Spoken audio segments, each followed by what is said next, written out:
দেখতে কতটা সুন্দর লাগছে আর খেতে কিন্তু অনেক বেশি মজার।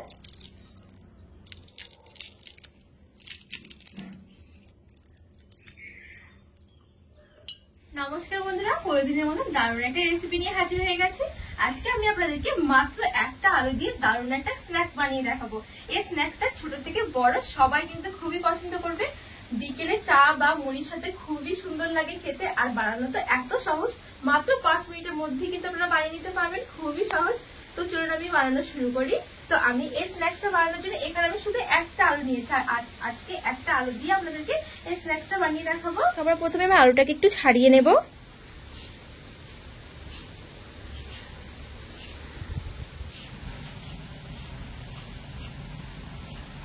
তো এখানে আমি খুব সুন্দর করে আলুর খোসাটা ছাড়িয়ে নিয়েছি।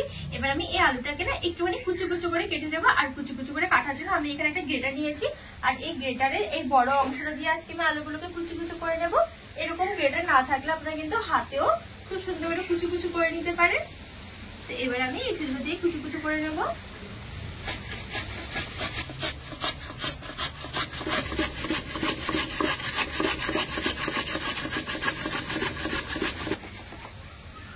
তো এখানে আমি সবটুকু আলু খুব সুন্দর করে এরকম গ্রেট করে নিয়েছি। এবার আমি আলুগুলো একটু পরিষ্কার করে ধুয়ে নেব।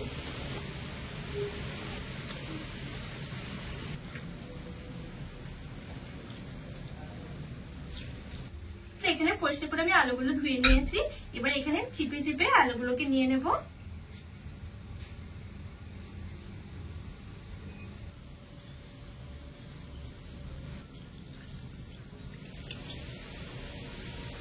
তো এখানে আমি সবগুলো আলু জল থেকে চিপে চিপে নিয়ে নিয়েছি।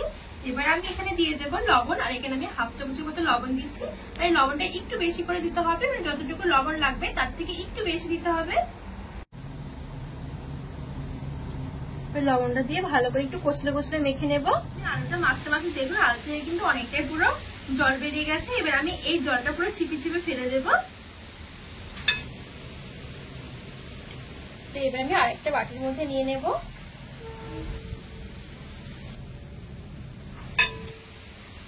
তো এখানে আমি সবটুকু আলু চিপে চিপে নিয়ে নিয়েছি।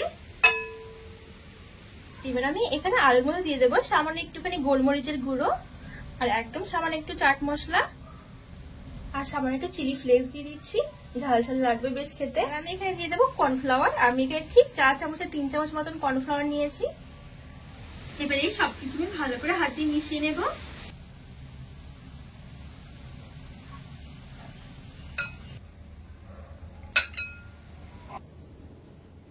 তো এইখানে আমি কর্নফ্লাওয়ারটা দিয়ে খুব সুন্দর করে মেখে নিয়েছি, আর এই দেখুন আগের তুলনায় কিন্তু কতটা সুন্দর পুরো ঝরঝরে হয়ে গেছে।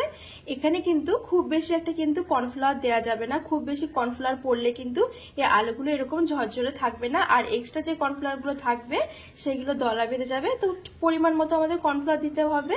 আপনারা চাইলে কিন্তু অল্প অল্প করে কর্নফ্লাওয়ার দেবেন, এরকম একবারে না দিয়ে, তাহলে কিন্তু খুব সুন্দর হবে। তো এইবার আমি এখান থেকে অল্প অল্প করে নিয়ে একটু হাত দিয়ে হালকা হাতে চেপে চেপে ছোট ছোট করে বল তৈরি করে নেব। আর এখানে কিন্তু আমরা মোটামুটি 3 চামচ কর্নফ্লাওয়ার মধ্যে কিন্তু মাখা হয়ে গেছে। আপনাদের কিন্তু কমও লাগতে পারে, আবার বেশিও লাগতে পারে। সেক্ষেত্রে অল্প অল্প করে কর্নফ্লাওয়ার দিয়ে এভাবে আলুগুলো মেখে নিলে কিন্তু খুব ভালো হবে। তো এই দেখুন এখানে কিন্তু আমার একটা আলুর বল হয়ে গেছে। তো ঠিক সবগুলো আলুর বল আমি এরকম করে তৈরি করে নেব।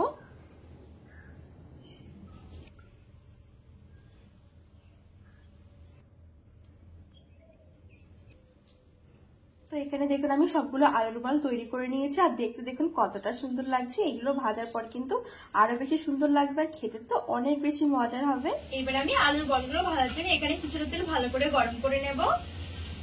তো এখানে আমি তেলটা খুব সুন্দর করে গরম করে নিয়েছি। এবার আমি আলুর বলগুলো ছেড়ে দেব।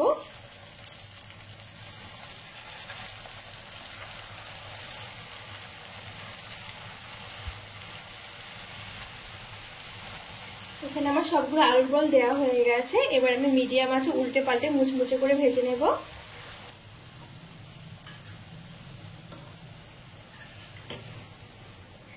তো এখানে আমি আলুর বলগুলো খুব সুন্দর করে ভেজে নিয়েছি, আর এখন কিন্তু কালারটাও কিন্তু খুব সুন্দর এসেছে, আর কিন্তু অনেকটাও পুরো মুচমুচে হয়ে গেছে।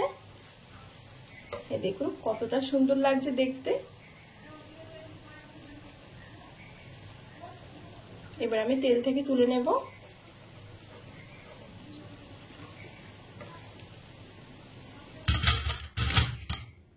তো এই দেখুন এখানে কিন্তু পুরোপুরি আমার রেডি হয়ে গেছে আলু স্ন্যাক্স। আর দেখতে কিন্তু কতটা ভালো লাগছে, চা মুড়ি বা ভাতের সাথে কিন্তু খুবই ভালো লাগে। দেখুন কতটা সুন্দর লাগছে, খেতে কিন্তু খুবই মজার।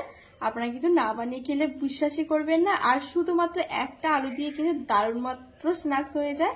এই দেখুন কতটা মুচমুচে হয়েছে।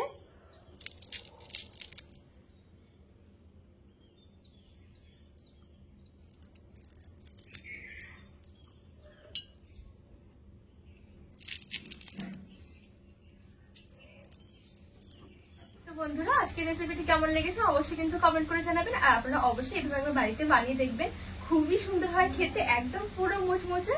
তো রেসিপিটি ভালো লাগলে চ্যানেলটিকে সাবস্ক্রাইব করে পাশে থাকার অনুরোধ রইল।